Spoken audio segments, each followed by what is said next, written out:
Halo, selamat datang kembali ya di sesi Kupas Tuntas Informasi Pilihan Anda.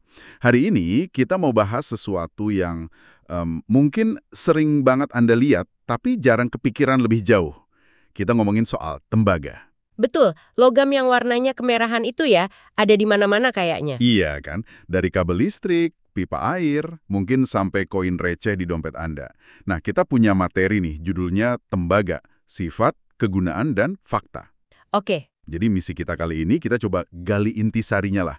Mulai dari apa sih tembaga itu sebenarnya, terus kenapa dia spesial, dipakai buat apa aja, sampai mungkin ada fakta-fakta unik yang bikin kita wah gitu ya. siap. Menarik ini. Oke deh, mari kita mulai. Mungkin yang paling dasar dulu ya dari materi Anda itu. Tembaga itu apa sih definisinya? Baik, jadi kalau lihat dari sumber yang Anda pegang, itu tembaga itu ya unsur kimia. Ada di tabel periodik, simbolnya Cu, nomor atomnya 29. CU ya? Iya, Cu. Nah, yang menarik juga, ini disebut sebagai salah satu logam yang paling awal, paling duluan lah diketahui sama manusia. Udah lama banget berarti. Wah, salah satu yang paling awal. Em, apa ya yang bikin dia udah dipakai dari zaman dulu banget gitu? Spesialnya di mana? Nah, sumber Anda tuh kayaknya menyoroti beberapa hal penting. Kombinasi sifatnya unik. Tembaga itu gampang dibentuk. Terus dia penghantar listrik sama panas yang bagus banget, efisien gitu. Oke, konduktor bagus. Iya, konduktor super. Dan satu lagi, dia juga tahan korosi, ndak gampang karatan. Nah, kombinasi sifat-sifat inilah yang bikin dia berharga banget dari dulu. Jadi gampang dibentuk, konduktor hebat, tahan karat pula. Paket lengkap ya? Iya, bisa dibilang gitu. Oh iya, sedikit tambahan dari catatan itu, simbol kuprum tadi kan dari kata Latin kuprum. Oh iya.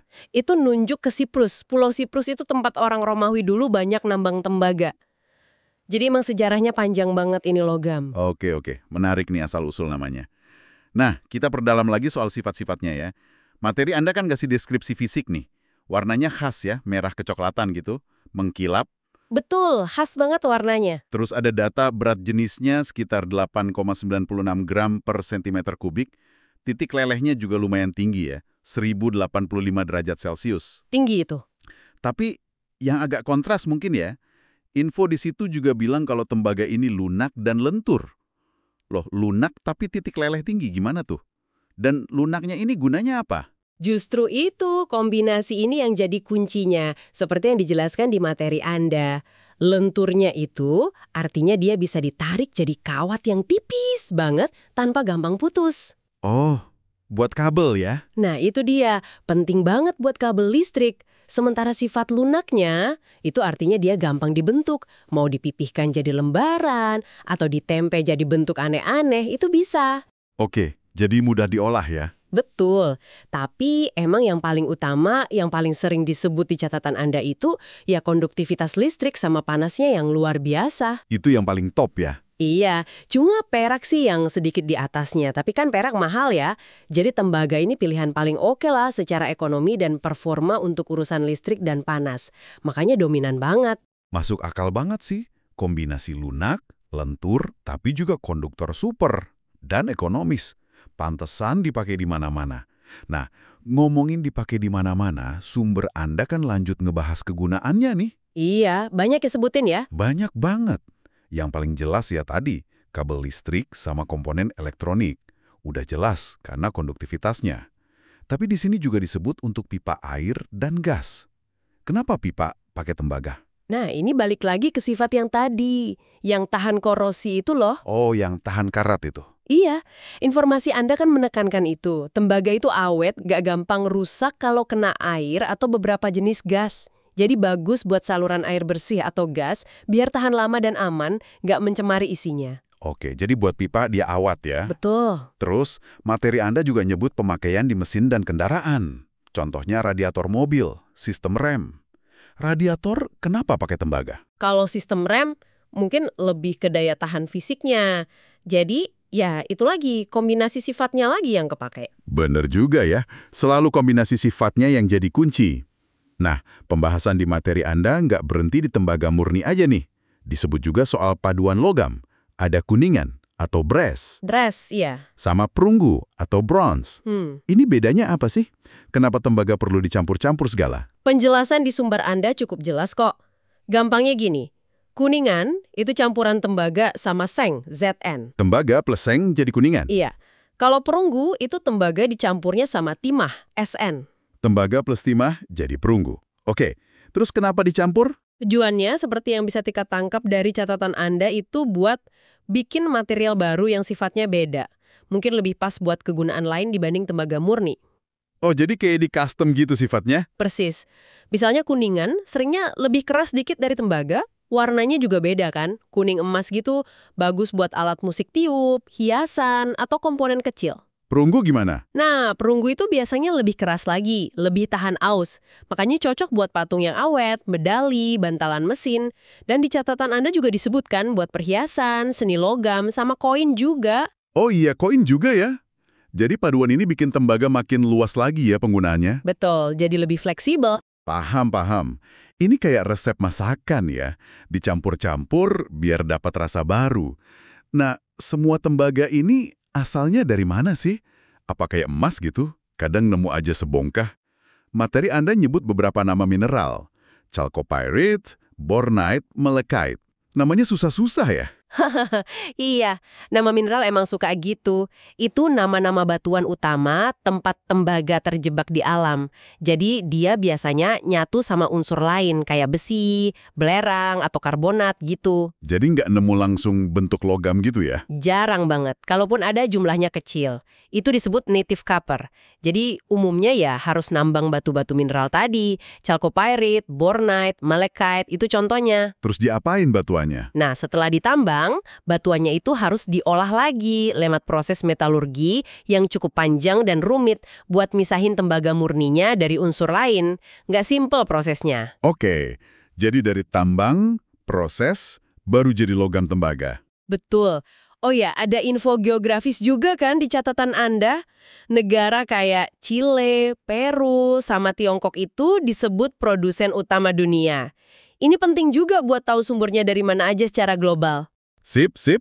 Nah, sekarang kita masuk bagian yang biasanya paling ditunggu-tunggu nih. Fakta unik. Ada satu poin dari materi Anda yang bikin saya kaget dikit sih. Katanya tubuh manusia itu butuh tembaga, tapi jumlahnya kecil. Aneh nggak sih ada logam kabel di badan kita? Gimana penjelasannya?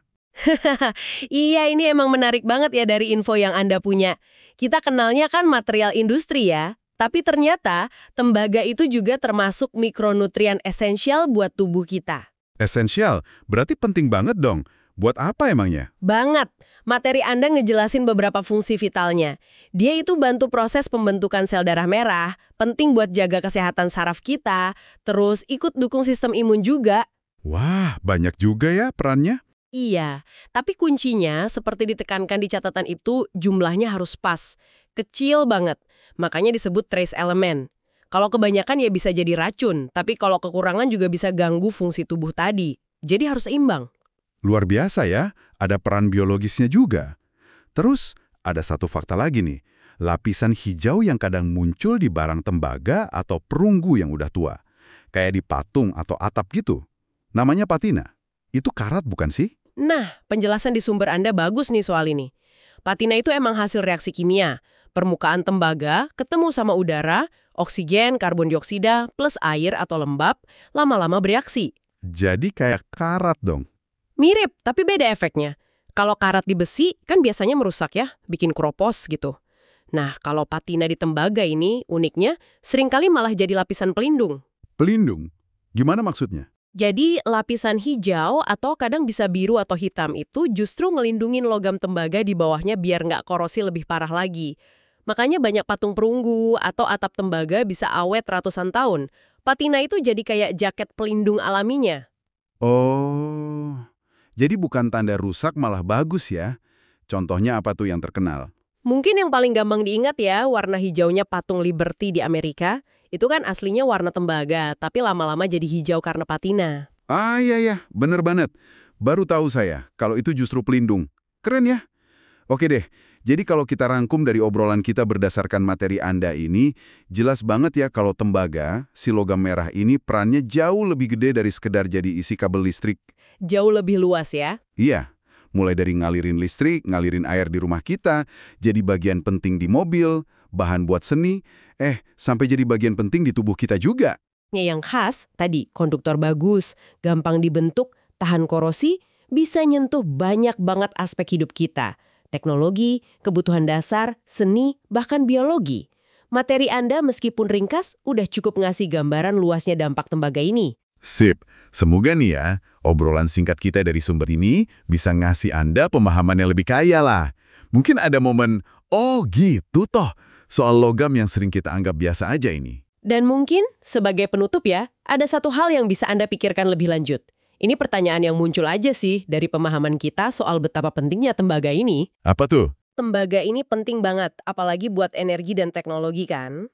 Tapi kita juga tahu kalau ini sumber daya tambang yang artinya terbatas. Nah, kira-kira nih ke depan bakal ada inovasi apa ya? Mungkin cara biar kita pakainya lebih hemat, atau daur ulangnya lebih bagus lagi, atau malah mungkin ada material lain yang bisa gantiin sebagian peran pentingnya tembaga ini.